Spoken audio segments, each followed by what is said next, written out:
Football at 4, John McMullen talks NFL and football with us. Eagles, of course, at JF McMullen. Follow him on Twitter.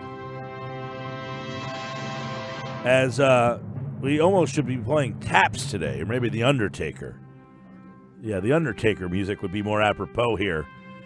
The AAF will suspend all football operations. As of 5 o'clock tonight, the AAF will be no more. Now, it's suspended, so it could come back. It's not over, but it's over. And John McMullen, you've been saying that this thing might not make it through the year. Well, it appears that you would be right.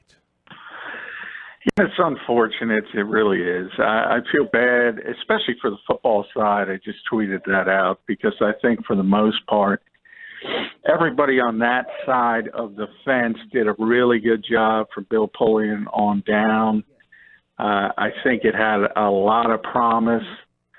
And the business side was just a disaster from step one, day one, and continued right up until the end, which will be in about an hour when Tom Dundon pulls the plug. And I remember on this show, the day he bailed out the league, I said it's basically up to the whims of one man now and how long he wants to lose money.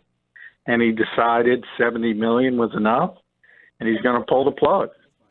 Yeah, so it's suspending football operations at 5 o'clock. They will not be folding, but that's where it seems to be going. Or there was some things that I was reading, John, that suggested that he put the money in hopes of some sort of technical app that came with the league or something like that? Yeah, and I've been trying to nail that down since it came out. I mean, that has the fingerprints of Charlie Ebersol all over it, that story, because he was the guy who was pushing the app. And, you know, if you're in this industry, if you're a journalist, if you're a reporter, you have to have a certain amount of cynicism when you hear things. And this is the reason why, because and I asked a bunch of gambling people, I said, is this app anything special that nobody else has? And it from my perspective, just from a layman who's not an expert on building apps, obviously, it's very hard for me to believe that a company that had no money developed this super app that nobody else has the potential to use or do or create or recreate. So I don't know if I'm buying that. In fact, I'm not buying it. It's very hard for me to believe. But if you want to buy that and say Tom Dundon essentially spent $70 million for an app, well, then that's his right. He bought the league. He bailed out the league. And if that is the case, that he certainly has the option to do that. But I think you see one side trying to frame the other side as the bad guy, as Tom Dundon, by the way, has tried to frame the NFLPA as the bad guy, who are not the bad guy in this situation, which I've kind of explained before. The NFLPA has no responsibility to the AAF. Mm-hmm. They were not negotiated with. They have a CBA to deal with the NFL. They have to protect the players in their union. It's not their job to save a league that has no money. So there's a lot of bad dealings on the business side from everybody, but it all harkens back to Charlie Ebersol and Reggie Fowler, who was the initial investor. And anybody wants to look up his background, it's pretty checkered. This was a disaster on the business side from day one. And it's just only manifesting now. Like Condon committed $250 in funding to the league, but had the ability to basically stop this at any time. And apparently, according to Pro Football Talk, the AAF needed about $20 million more just to get to the end of this season. And I guess at this point, the guy said, "Okay, enough is enough here." So you have said many times you just don't think this thing could financially work, but suspending play and maybe hitting the pause button and reformulating this? Do you see that happening or no?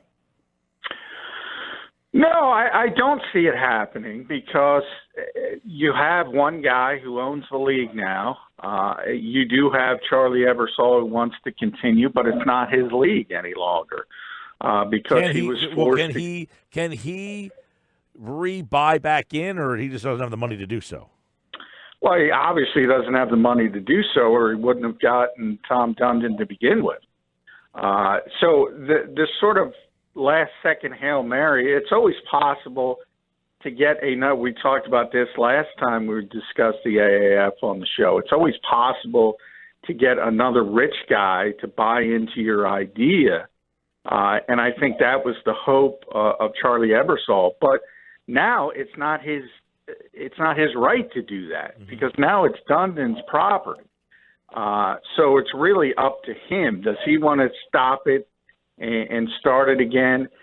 And look, if you want to take the app and the betting aspect of the app at face value, well, then you shouldn't have started the league as quickly as you did, because obviously betting is still an emerging industry all over the country, and you have to wait for everybody to catch up. You have to wait for the app to get online to generate money. You don't just start playing. So I've kind of also said that from day one. The biggest mistake here was trying to beat Vince McMahon, the XFL, trying to get on the field first. And to do that, they were able to accomplish that, but it's now evident they cut so many corners that they destroyed the league before it even started. Mm-hmm. They started a league and tried to play at this level of football and put together this level of television product, which was pretty good, with no money coming in. I was going to say, like the television situation, obviously they weren't paying the AAF, but that just goes away. Like, they were on the NFL Network, CBS Sports. They had the Bleacher Report thing with the app. I mean, there's a lot of people who had some kind of ties to this league. Well, yeah, but the ties were a barter. The ties were a barter system in the fact that we need product from a television station aspect, and they said, we think your product's pretty good, but it's not proven. We're certainly not going to pay for it, but we'll give you this valuable time. And that's from the television, and it is valuable time. It's extremely valuable time. But as we all know, when you talk about major professional sports, because of the audience they're able to bring with them and generate, and the fact that people generally sit and watch live sports and they're kind of DVR proof, it's very valuable. And that's why they get paid what they get paid. The AAF wasn't getting paid anything. They were just given time, which is valuable for building up your product. But if you don't have other avenues to generate revenue, then it's really meaningless because you're just spending money and you're not bringing any in, and that's essentially what was going on. John McMullen at JF McMullen. Now, Bill Polian with he had some sort of connection to the league. He said he was disappointed. A lot of these people that were connected to this league, I mean. I thought it was like they tried to put on this big pomp and circumstance. They had Kurt Warner and Rod Woodson. I mean, they had some big names attached to this thing. What happens to all these people? They just I know they weren't maybe. Yeah, I mean, and that's the disappointing part because I think, and that's what I said, the football people, and Bill Polian was in charge of the football operations of the entire league. From him on down, I think they did a great job. But they were hoodwinked just like everybody else, and they were promised things from a funding standpoint that just weren't there. They were lied to. That's essentially what has happened. And I hearken back all the way to before week one. If you remember, we talked about Brad Childress and Michael Vick leaving this league before it ever started. Right. That was the first sign that they didn't have any money. The second sign was that they couldn't pay the players after week one, and they needed Tom Dundon to come in and bail out the league. And even then they lied, and they said it was a $250 million investment. And I told you, he earmarked $250, but only if they were making money and reached certain benchmarks. He didn't lose $250 million. The entire league is essentially at about $70 million in losses. And, hey, rich guys get rich for a reason. They don't generally like them to not make money. And he decided he's lost enough money. He didn't see a path forward as being a developmental league without help from the NFL and the NFLPA. And that is a long-term negotiation. That's not something you can put together in a week or two. So everybody who was kind of framing that narrative and then now is trying to make the NFLPA the bad guy, again, that's not fair. There's a lot of things you can blame the NFL and the NFLPA for. One of them is not Charlie Ebersol and Reggie Fowler lying to a bunch of people. And that's essentially what happened here.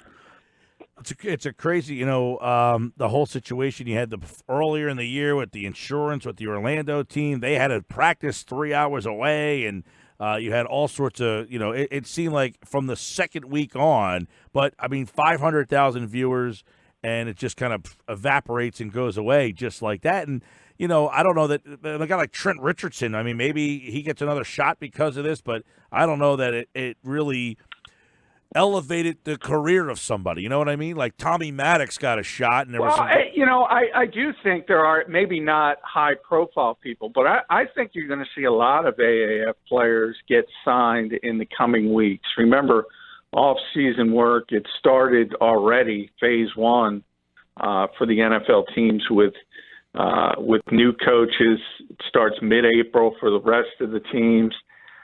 Then you go to on-field work and OTAs, and you gotta build up those 90-man rosters. A lot of spots with the draft coming up, and most of them will go to draft choices and undrafted free agents. But there'll be a lot of AAF players who played well and get spots on 90-man rosters. And then once you're in training camp, you'll have an opportunity to open some eyes. So I do think it helps some players from a football standpoint. I think you'll see that in the coming weeks when players do start signing with teams, and they'll have an opportunity. But, yeah, it's disappointing. And I know a lot of people think the NFL should have a developmental league, and they thought this was perfect. In a lot of ways it was. But that stuff's got to happen before, not during. You have to work that out. And if you want to say the NFL has never shown any interest in having a developmental league, I don't agree with them on that. But to assume all of a sudden in mid-season because the AAF and certain fans like it that they're going to go, oh, we're going to bail this league out, that's not how it works. Do you think any of the rules from there, now that they're gone, that the that the NFL will say, okay, now that they're gone, we'll adapt? We'll think more about. I do. I mentioned that last week. I do think they're hesitant to take things when the leagues are still alive. I mentioned the XFL, the old XFL, the first XFL with the spider camera that the NFL eventually stole. So afterwards, when it's all said and done, I could see them adopting certain things. But there's not that much, really. We've talked about overtime. We've talked about the Sky Judge. They're not going to have the Sky Judge this year. Ultimately, I hope they go to that in the future. I do think the overtime's a little bit too gimmicky. So I'm not sure how much they can use or take because it wasn't around that long to really ingest what was going on. John McMullen, so the AAF. So if you were a football fan and you have been following and watching, and it's one of those stories that I haven't really been watching all that much. I did see Manziel in his game a couple of weeks ago. I guess it was 2 weeks ago, his first game. He actually tweeted out and actually had some interesting things to say, like, "Hey, this is going to be your last check, so don't sit there and wait for the next one to come in." So all those contracts, 3-year deals, they were all non-guaranteed. These guys get nothing. Well, yeah, I mean, that's obviously a disappointing part. And that was one of those things where 3 years, as you mentioned, $250,000 contracts, and there was always outs if you did get an NFL offer. And I think a lot of people looked at it. And that's where I think, as I mentioned, from a football side, I think they did a lot of things right. And they gave the players an opportunity to sort of learn in this league. And then if you got your opportunity, we weren't going to stand in your way. I thought that was a positive way to approach it. Mm-hmm. But again, it's not – the football people generally made good decisions from day one. It wasn't the football people. It was the business people. And the business people claimed they had money that they didn't have. It's an old story in life in general. It usually doesn't happen in this high-profile situation, but there's a lot of con men out there. There's a lot of people that promise people things, and they have certain things in place. That's what happened here in a high-profile situation, and it just wasn't true. Every door that was open, it just wasn't true. By the way, the multiple sports books have confirmed that they will refund all wagers on futures bets, including those on the Memphis Express and the Atlanta Legends, teams that had already been eliminated. So if you put bets on the AAF, God bless you, but you will get that money back on futures bets, not on games that you've already lost. Yeah, and no championship game, and Steve Spurrier was already lobbying that Orlando should be declared the first and only AAF champions for having the best record.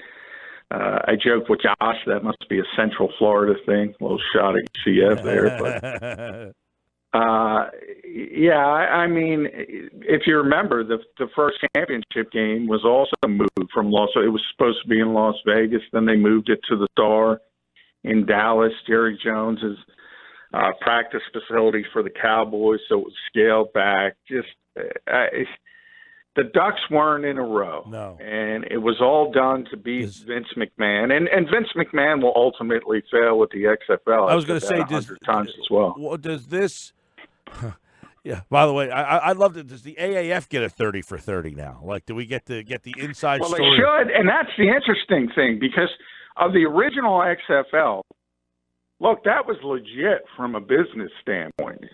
I mean, you had Vince McMahon, you had Dick Ebersol, you had NBC essentially partnering with the XFL. I mean, that was two big-time companies trying to create a spring league and an alternative to the NFL.